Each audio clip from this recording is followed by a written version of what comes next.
Right then, so my Blender just crashed, and that is a lesson to you to make sure that you've saved your file. So instead of me recreating what I've just created, which is the geometry node system, I'm just going to use a pre-made one over at iMesh. So if you go to iMesh, click on Shop, go to Free, and then you should be able to get a free geometry node system, which I have created down here. And you can just click on this one, and if you've got an account, you can just click download. So once you've downloaded it, and just extract the file, and you'll get something that looks like this. So in this file, we have an image texture, an FBX, and a dot blend. So this is what we'll be using. So I'm going to copy this file path, and just copy that. I'm going to go to Blender. I'm going to click File, and then Append. And then I'm going to type it into here, press enter, and then we can see the dot blend here. Now this is a good way to learn how to import objects actually, so maybe this crash was a good thing to happen. So now what we're going to do is we're going to double click on here and we get a big list of items to import into the scene. So we want to append object, unkempt lawn, we want to append that one into the scene. Now there are all these other grasses which are part of it, but if we just append this one, Blender will already know that it needs to bring in these ones as well. So let's append that into the scene. And we can see the grass system here. This is an already made grass system which has a lot more variety than the other one. You can already see it has a lot more geometry and stuff going on with it. So we want to attach that to this one as well. So just like before, we can click on this one and then click on this one and do Control J. Now we can see that's applied to this object too. But we don't want this one. So I'm going to go back into edit mode. I'm going to select this vertice, do Control L. And press X and delete that face. So now they are solely going to be attached to this one. I'm going to go back over here, and then I'm going to click on this one and go to top view. I'm going to go to edit mode, press A and shift D and bring this down here just like before, and select all of them and bring this out like this. Right then, I'm going to select all these faces again and make sure that they unwrapped with U and unwrap, so that this already does have a dirt material applied to it, I believe. Yep, but I do think the grass is too big. So let's just set this to grass scale to like 0.5, and then I can just increase the density to 1500, for example. Then maybe a little bit more to like 3500. Alright then, but you can also see this grass already has a wave attached to it, and that's a geometry node system which I've done. So I've said before we add the grass, I want to make sure that this ground is bumpy. This is maybe a little bit too much for this scene. Let's just change this down a little bit, something like this. Maybe increase the scale. All right. Okay, now let's see how this looks in the scene. We might need to bring this up a little bit more. Let's bring this up. Let's select all of them again, and then we can just do individual origins and just scale this on the x-axis just to bring them away from this edge. And I think that should be enough. Right then, and same before, let's just select one of these faces, duplicate that, rotate 90 degrees, and bring this over here and scale this on the x-axis. Now this is a unplanned module, but I hope that this is useful for you to understand how to add your own geometry node system from iMesh, for example. Now if we go render view, maybe this grass looks a little bit more interesting than the previous one. Let's just increase the scale amount to 0.2. I think this displacement adds a lot of very interesting detail. Yeah, something like that. I think that's great. Let's bring this down a little bit. Okay, now for this module, which I actually wanted to get onto, was actually going to add the back hill and stuff like that. So I'm going to select this plane. I'm going to just hide the geometry node system. I'm going to select this empty, Shift S, cursor selected, and then I'm going to add a plane. That's because I know this is already in the center. So if I bring this over here, I'm going to know everything's going to be centered. I'm going to go into edit mode, scale this up like this. I'm going to do right click, subdivide a few times, and then I'm going to go into camera view and then press GZ to bring this up. Now I'm going to go back to 3D viewport here so I can edit this one and actually see what's going on in the camera view. I'm going to go to local view here, and then I can start editing this. So click this one. I'm going to use my middle mouse wheel to scroll down here, and proportional editing is not turned on. So I'm going to press O, then I'm going to press G and then Z, and then scroll the wheel out to start creating a hill. And I bring that down like this, and I'm going to select this edge here. I'm going to change this to sharp and bring this down like this, just so it looks like the edge is going to go off into the background. I'm going to do shade smooth. I'm going to just go into edit mode and just press U to unwrap. And there we go. So we know that this one already has the geometry node system, so I'm going to click on this one first and then click on this one and do Ctrl J to join them. Now if I turn this on, we can see that the grass has been added to all the objects, but we can see the viewport is very, very slow. So I can actually turn the viewport amount down here. So I can do 0.05 for example. That'd be a lot smoother, but if we get to the render time, this will actually render at the full setting at 1. But we can actually preview this by going to here and just doing a test preview. But if you're finding a system is far too slow, you can decrease this density or just see how it's going to render preview. But 0.1 or something should work quite well, and you can do a quick preview and see how that's going to look. But let's just set this back to 1. And there we go. So we have a hill in the background. Now what I want to do is start adding a few more props. Now in 3D design, you don't need to make all the items yourself. I think that we've done enough of 3D modeling, we've done enough of materials, adding stuff ourselves. We can make use of pre-made assets. Now making use of pre-made assets is a very viable solution. It's definitely not cheating. Every studio, every 3D studio in the whole world will be using pre-made assets. It's absolutely not cheating, but what is useful is to understand how 3D modeling works. So if you do need to edit a model or you want to create something yourself, then you can. But once you get to the point where you can make it, there's no point making it anymore. It's just going to take you time. So for example, I want to add a chair. The chair might take me 3 hours to create, which the customer's not going to pay for. I'm going to use some pre-made assets. So what we're going to do here, I'm just going to turn this off and I'm going to start adding some objects into the scene. So I'm going to go back to iMesh and I'm going to see if there's any more plants or anything like that I can add to the scene. So this one is not available for free yet, but I'm going to make it free just for this course so anyone can come and download it. But once you download it, let's do the same thing again. Let's find that file. Now I found this file, I can append it into the scene. Now there are other ways to append objects into the scene. There are things called the asset browsers, or we have asset managers made for Blender already, but I want to show you this method anyway because you will need to append objects. And we've already appended one object, so we can do the same again. I'm just going to keep showing you this method for now, just so you have an idea. So I found this .blend, I've downloaded it, I've unzipped it, and I've got these files here. So I've gone back to it, the blend, I want to go blend, and I want to add an object. And I want to add the Ivy Boulevard Square. Now the reason why I chose this object is because I made this object so it nicely fits on a square. And it's a nice plant, so let's just move this over to one of the pillars. So as we created this archway, we can see that there is a pillar. So let's just go into top view and see if we can see where the pillar is. So it's actually going to be here. And we just fit it somewhere roughly. Let's just, if we do S and then scale Shift Z, we'll scale it on the X and Y axis at the same time. Shift Z. And we can also then scale it, maybe scale it down. Actually, let's do this, yes. So let's move this over here. Let's move it over this edge. So we won't see that edge. We won't see that these plants are actually cutting into the pillar from this angle. So I think this should be fine. Let's actually bring this up a little bit. So we see the root. All right, and then I want to actually see more of it, so I'm going to move the camera back a bit. Something like that. And then I'm going to duplicate this, but instead of Shift D, I'm going to press Alt D, because if you saw that, so this object has 500,000 faces.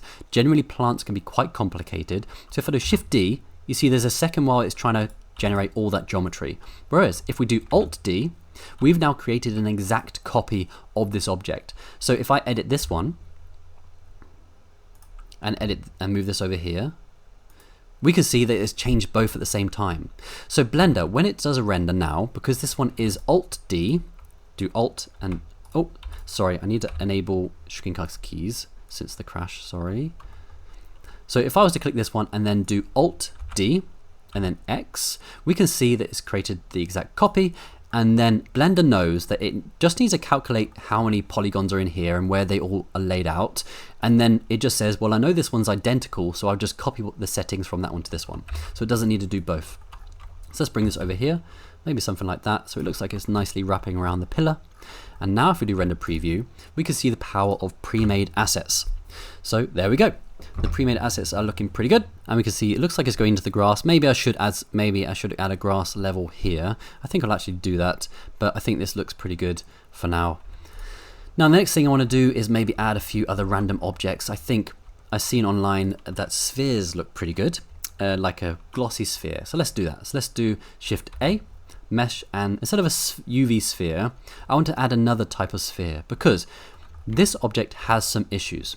So if I go into object mode, if I was to add a subdivision surface and then do shade smooth, we can start to see, it's very subtle to see, but we can see that there are some lines here. Let's do it ×2. And we can see there's lines here because all the lines are going to converge here. So the subdivision surface is having a hard time evening out all these surfaces when there is a point like this. So one thing I do prefer is to go to Edit, Preferences, go to Add-ons, and then I'm going to enable Extra Objects. We can enable both of these. And then I'm going to go to here and click Save Preferences. Now we have a few more objects. So what I'm going to do is Shift A, Mesh, and this time I can click Rounded Cube. And it looks like a cube, but if I change this to 1, it's going to be exactly a sphere, but when I add a subdivision surface to this one, I'm not going to get any of that strange artifacts happening. So that's like a perfect sphere. So let's scale this down. Let's just put this roughly into the right place. I do want this to be here, but now it's clipping through the wall. So I'm going to move the scene a little bit around to make space for this, because that's how I had it in my test. So let's just bring this over here. Oops. Bring these plants as well. Bring this over here like this. Let's bring these planes over. Actually, this one. GY. Oops. Turn off proportional editing and bring that over here. And then I can select this plane and bring that out here as well. So now there's enough space for this here. All right, and I think this whole back wall should be grass. So it looks like this is on grass instead. So let's actually go into edit mode, select this water. I'm going to select one of these, do Control L, and then X to delete. And then I'm going to select these stairs. Then I'm going to press 7 to go to top view. I'm going to go to edit mode, press Z to go to wireframe, and just bring this into the wall here. Something like that. Okay, then we know that this is already the grass, so let's just go into wireframe mode and also bring this over. Something like that. Right then, so now if I turn the geometry nodes on, we can see this looks like it's on the grass. So I think that's basically how I wanted it, and that's great. Now for this object, I'm just going to give it a very simple material for now. I'm just going to go Materials, New, and just do Glossy White. And then I'm just going to turn this down, and this will just be a very simple sphere that's just going to be like a glossy white material. Let's bring this maybe all the way down like this. Okay, and then I also want another one, so I'm just going to do Shift D. Shift D is not so important. We don't need to do Alt D like I mentioned for these plants. It's not so important for these ones because there's such a little amount of geometry. Let's bring this down a little bit, something like here, and this is going to be sitting on the grass here. Now I did also notice there's a bit of a mistake here because I moved the camera and everything.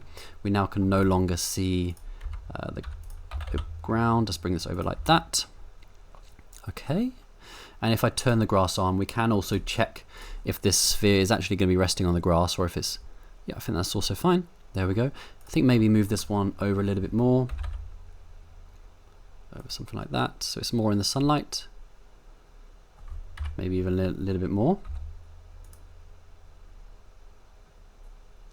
All right.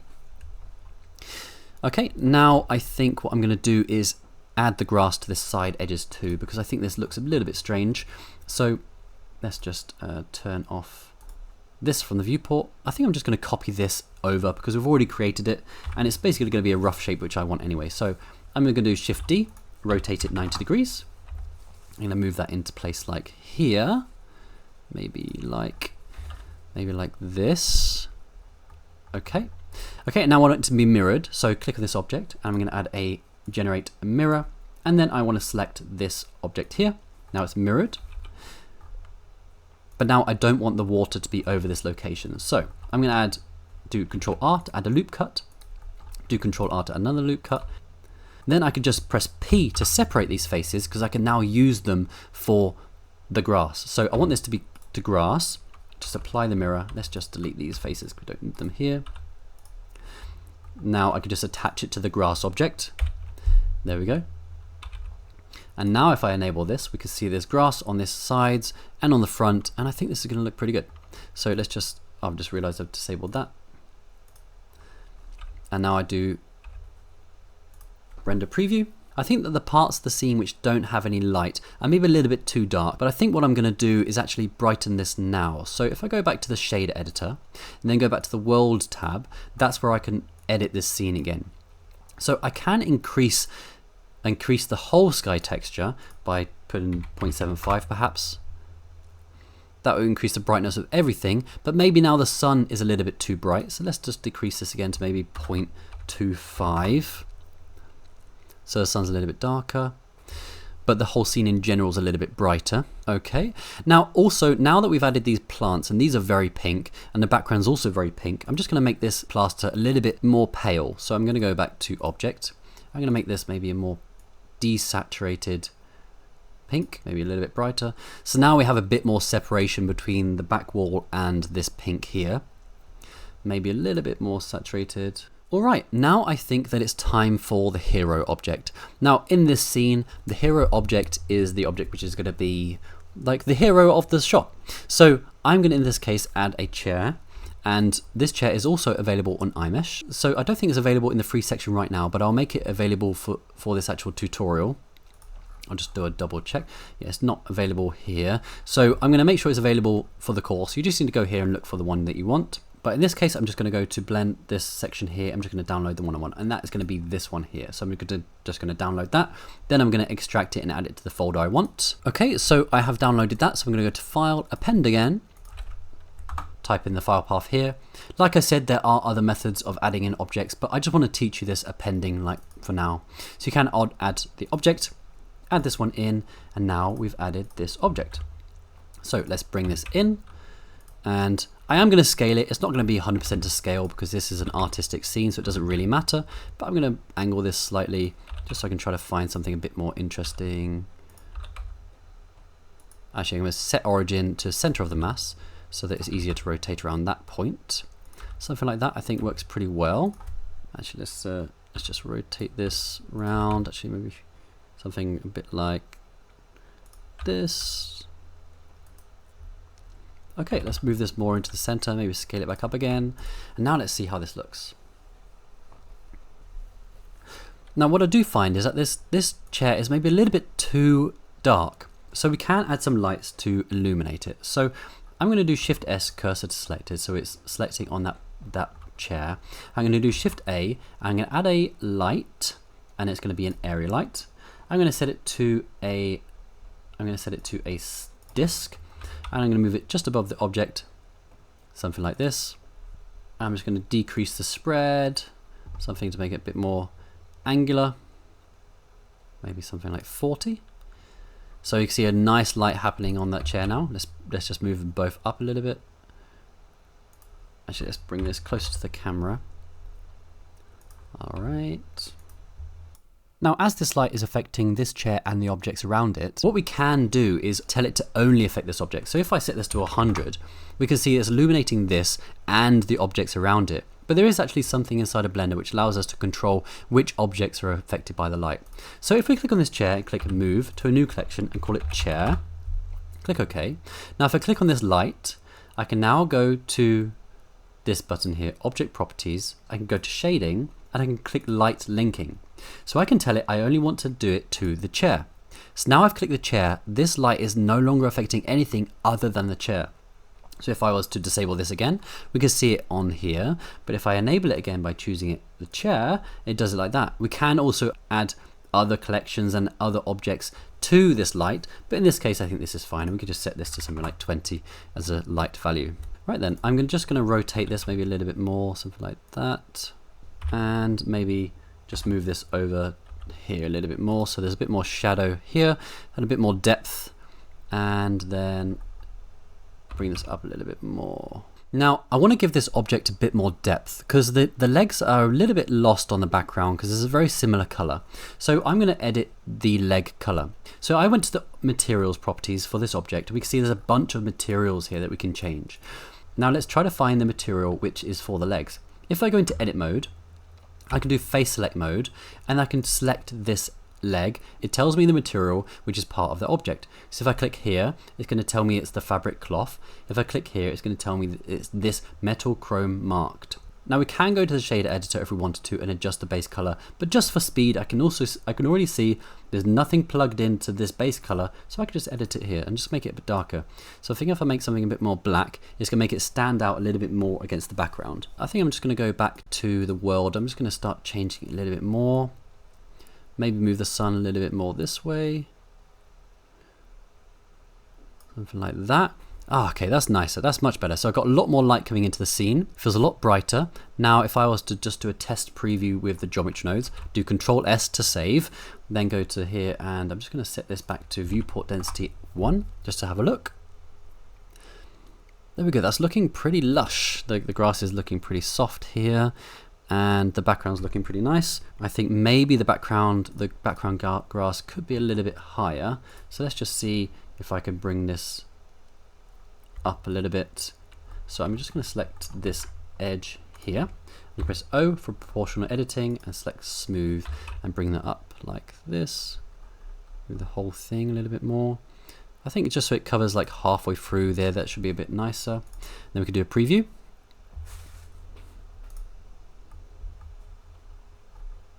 All right, that's looking pretty cool.